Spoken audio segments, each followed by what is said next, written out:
everyone, thank you for stopping by my little corner of the internet. I am Lulu's Soul, and this is episode 2 of Learning Tarot Through Art. YouTube series, I'm going through the tarot deck that I own and learning about each card individually.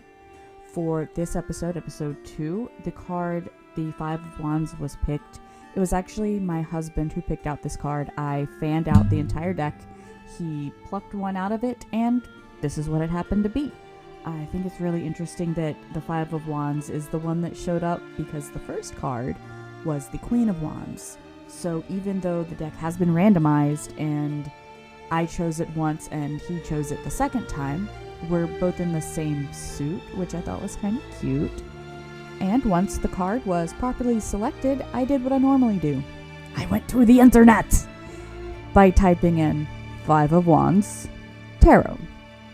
And now it took me to all kinds of different links, just like it did the first time.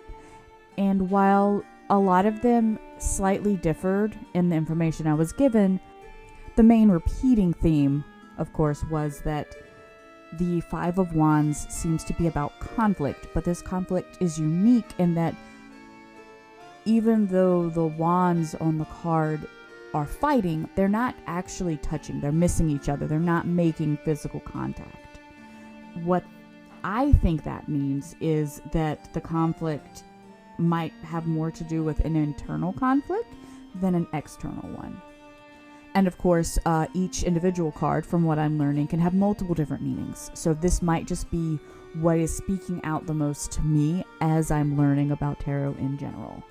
Once I got that down and I thought I had a pretty good understanding of what the Five of Wands is supposed to represent, it was time for me to illustrate my version.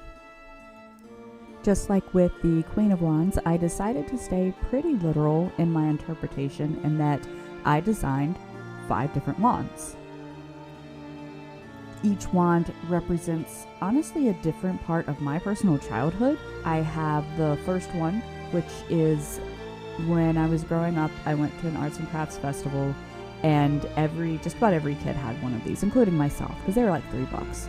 And it's just a wooden dowel with a fabric star on top, sometimes a bell, usually glitter, and you run around you are the shit, guys, because you have a magic wand. The second one is the Disney wand. It's the one that shows up, and just about every fairy godmother has it, at least in the 90s and early 2000s in Disney movies. And it's long, it's white. You barely notice it because you're paying more attention to the magic around it. Then, of course, everybody again throughout the 90s, I feel like almost, went through a Harry Potter phase. Some of us did not grow out of it, and those of us that did not grow out of it, well, we have our own version of conflicts regards to this series throughout the years, so I felt a Harry Potter inspired wand was a really good pick for this particular card. After that, I actually thought about the fact that for the longest time, I was actually staying away from learning about any type of paganism because I grew up Christian. I still have a lot of Christian values, and I still pray to the Christian God. So that made me believe for a very long time that I couldn't look into paganism or Wicca or anything like that. That I wasn't allowed. I wasn't allowed by Christians, and I wasn't allowed by pagans. Now that I'm much older, it turns out that doesn't matter, guys. Because at the end of the day, the important part is following your own path, and that's what I'm doing here. So that specific wand has a rosebud that is blooming on it, and it represents my own personal growth, but also that specific conflict.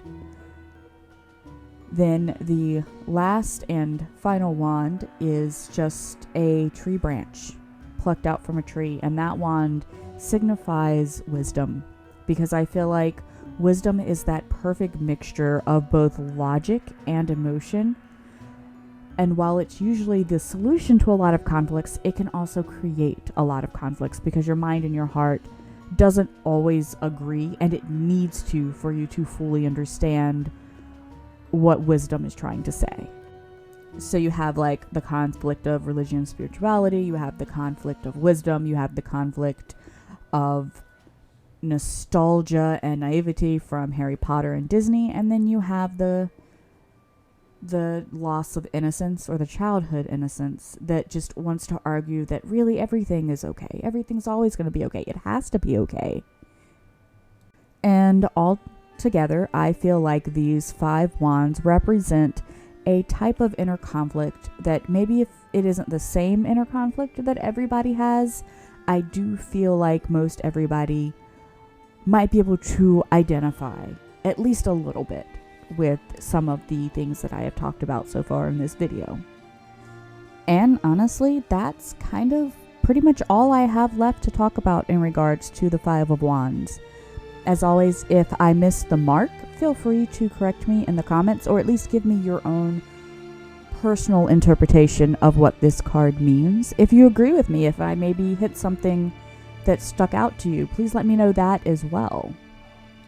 The most common repeating theme, the more I learn about the tarot deck, is it's really about what the card speaks out for you. So at least so far in my journey, I'm learning that there isn't necessarily a right or wrong way to interpret these cards. So it would be really cool to see what other people have thought of when they see it. Anyway, I'm going to hand the rest of this video over to the music that has been playing very patiently in the background, and the speed paint that is me designing this art. Thank you for staying with me through all this, and I hope you enjoy the rest of the video. Until next time, this has been Lulu Soul. Bye-bye.